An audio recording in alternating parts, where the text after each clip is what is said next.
Fala pessoal, tudo bem? Bom, eu venho prometendo aos meus alunos há anos, né, que em algum momento eu ia ter tempo para me dedicar à gravação de um curso de processo coletivo completo para vocês. Não, eu sempre digo que por honestidade intelectual eu não gosto de fazer cursos muito curtos, muito simples, sem os aprofundamentos necessários, né? Por essas e outras razões que vocês não vão me ver em projetos muito curtinhos, aprenda tudo em 7 dias, essas coisas assim, vocês não vão me encontrar por uma questão de honestidade intelectual para com vocês e por uma questão de gosto mesmo. Talvez eu não esteja preparado para isso. E eu acho que chegou a hora da gente falar sobre o processo coletivo, né? O momento é ímpar para isso. E eu preparei esse módulo completo, finalmente, de processo coletivo. Assim como de processo civil, eu digo para vocês que eu me orgulho muito do que foi preparado em aula, do que foi preparado para as aulas, porque é muito difícil, né? O processo coletivo é pouco explorado e eu tenho o prazer de dizer para vocês que é um curso muito, muito, muito, muito completo, né? A gente vai, eu brinco, né, nos módulos de processo civil, direito civil, a gente está começando hoje essa jornada, mas a gente não sabe quando acaba, né? Eu tenho uma comarca difícil para cuidar, né, enquanto magistrado, enquanto juiz de direito, e então é difícil sobrar tempo para gravar. Mas quando sobra, a gente vai gravando e aí a gente vai aproveitando. Eu espero que vocês gostem, que vocês curtam esse módulo de processo coletivo. Enfim, que possa agradar vocês, né? Vamos lá. Então a gente está aqui propondo um módulo completo de processo coletivo, né? Aqui tem uma pequena apresentação minha, né, um mini currículo, mas a maioria eu acho que já me conhece. Meu nome é Mário Selegata, sou juiz de direito, né? Tribunal de Justiça do Estado do Paraná, mestre em direito, autor de algumas obras, inclusive essa que está aqui ao fundo, meu xodozinho, meu manual de sentença cível. Leciono em alguns lugares, em algumas pós-graduações, enfim. A gente não está definitivamente para falar de mim, a gente está para falar sobre processo coletivo. E a gente vai começar a falar sobre o processo coletivo como? A gente vai começar a falar sobre o processo coletivo trabalhando uma teoria geral do processo coletivo. A gente vai começar do começo, efetivamente. Gente, até os meados dos anos 70, o processo civil, ele basicamente contentava-se em declarar, e percebam isso, em declarar direitos subjetivos.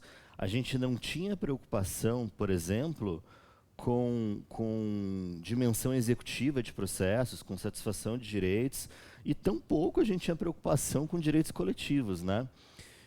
E vocês vejam, aí a gente teve uma série de ondas renovatórias nos anos 70, dos anos 90, do processo civil, para melhorar o cumprimento de sentença, para melhorar o processo de execução. A gente vem em 2015, tem um CPC novo, né? E esse CPC novo perde a oportunidade de trabalhar um pouquinho mais com o processo coletivo, ou se não naquele CPC, a gente ao longo dos anos perde a oportunidade de ter efetivamente uma dimensão normativa, uma dimensão, talvez através de código mesmo. A gente teve projetos, né, de código de processo coletivo que pudesse efetivamente nos ajudar, nos guiar nessa difícil e árduo trabalho que é o processo coletivo, e que a democracia brasileira trabalha tão pouco, né? A gente está engatinhando ainda em processo coletivo, a gente não sabe lidar com o processo coletivo, a gente não sabe quando ele se aplica, a gente sofre.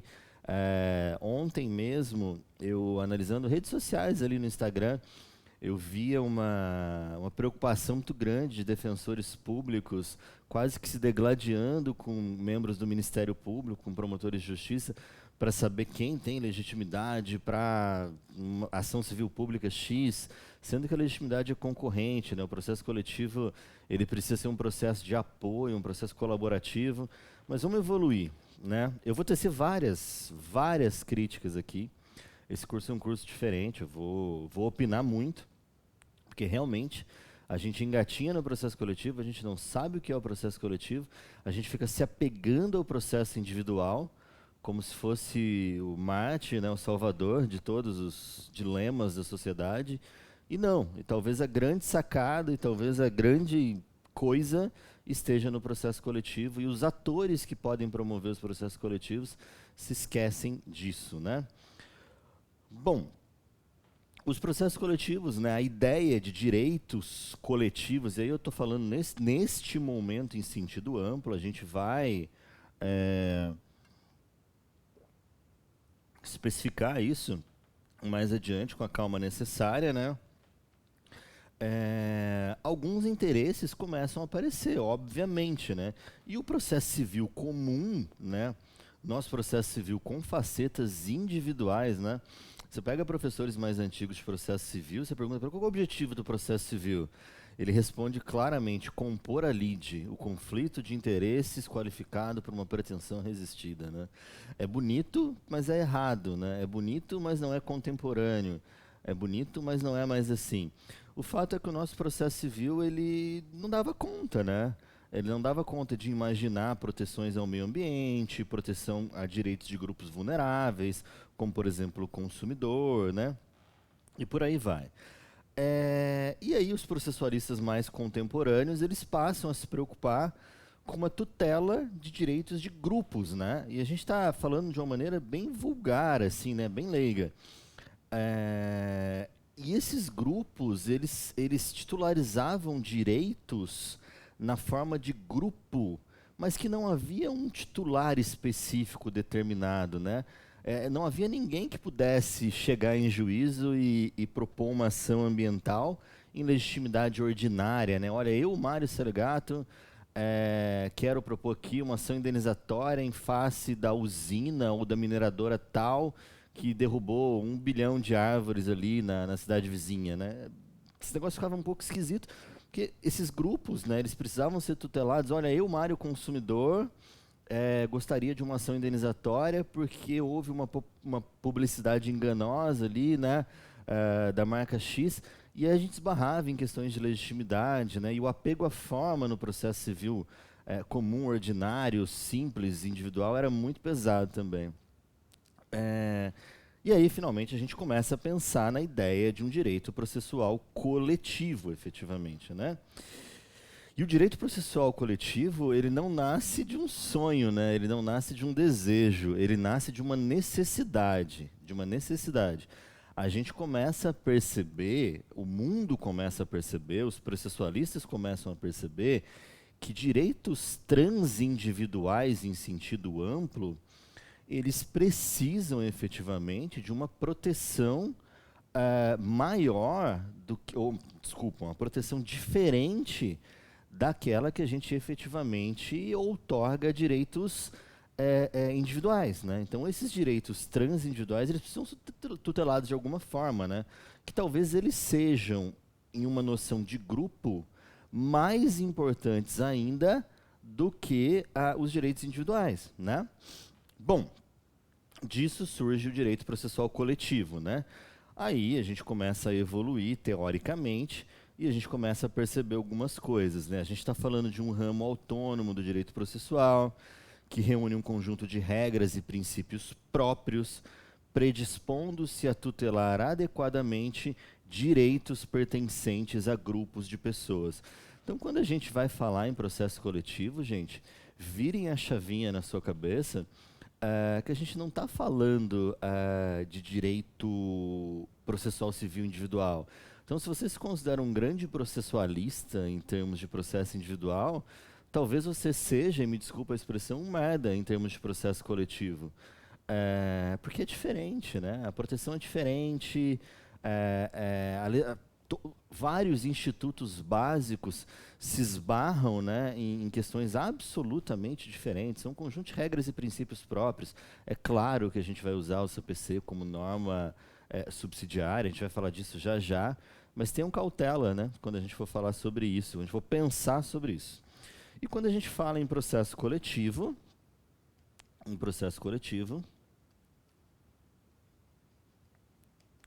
nós, obviamente, precisamos falar de um fenômeno chamado ação coletiva. Tá joia? E esse direito de ação coletivo, né, quando ele é efetivamente mastigado e implementado, o que acontece aqui? É uma demanda, né, é uma demanda pela qual se afirma a existência de uma situação jurídica coletiva.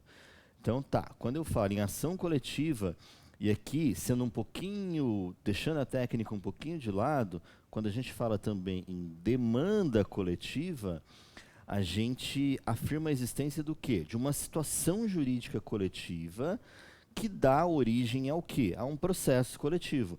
E aí a gente pode pegar todas aquelas explicações que tem lá no meu canal do YouTube, né? Quando a gente vai falar do nosso módulo completo, Direito Processual Civil, do que é jurisdição, do que é ação, do que é processo. Aqui a gente pode pegar emprestado, coletivizando as coisas, né? Ação, gente, ação coletiva, ou demanda coletiva, nesse caso aqui, e quando eu falo na ação aqui, gente, eu não estou falando de direito público subjetivo, abstrato e tal. Estou falando na demanda mesmo, né? Eu estou sendo, por enquanto, um pouco vulgar e um pouco leigo aqui para começar esses trabalhos em processo coletivo. Então, essa ação coletiva ela é um gênero, tá? Ela é um gênero. E são espécies desse gênero, vários instrumentos processuais coletivos, vários instrumentos processuais coletivos. Então, a ação coletiva ela é um gênero enorme em que vários instrumentos processuais coletivos são espécie. Ação civil pública, ação popular, mandado de segurança coletivo, habeas corpus coletivo e por aí vai. Então, né, você vai pensar na ação coletiva como gênero e em todos os outros instrumentos coletivos como espécie, beleza? A gente fez essa pequena introduçãozinha aqui, vamos falar um pouquinho da tutela jurisdicional coletiva, vamos trazer aqui para o magistrado, né? Bom, o que eu faço quando eu presto uma tutela jurisdicional coletiva, né? Eu outorgo proteção judiciária, né, a direitos transindividuais, a direitos que ultrapassam a individualidade de alguém, né? E aí isso pode envolver tanto a dimensão de resultados da atividade jurisdicional, né? O resultado, o bem da vida, ele pode ser coletivo, efetivamente, pode ser de mais de uma pessoa, quanto a dimensão dos meios, né? Além dos resultados, dos meios pré-ordenados, né? Um procedimento coletivo. Então, a gente precisa pensar que existem procedimentos específicos para a tutela jurisdicional coletiva e podem haver resultados específicos para a tutela jurisdicional coletiva, beleza? Continuando aqui, e aí a gente tem um dilema aqui, né? Porque no processo coletivo, gente, várias são as nomenclaturas, várias são as classificações, várias são as ideias doutrinárias, até porque, entre aspas, a gente está começando agora, né? Se a gente começa a pensar nisso nos anos 70, 60, é muito recente, né? E a gente tenta classificar as coisas, e eu vou tentar mastigar isso para vocês, né? A gente tem tutela de direitos coletivos e tutela coletiva de direitos. Percebam? Tutela de direitos coletivos e tutela coletiva de direitos. Vamos lá. A tutela de direitos coletivos, né? A gente destina aqui o nosso tratamento, o nosso foco, a direitos que são essencialmente transindividuais. O próprio direito na sua essência, coletivo, né? Ele ultrapassa, ele exorbita essa órbita do direito individual, né? O meio ambiente, por exemplo, né? O consumo, por exemplo. Não vou nem falar sobre o consumo, que dá um probleminha. O meio ambiente, a segurança pública e por aí vai. Por quê? Porque há uma indeterminação clara dos sujeitos, né?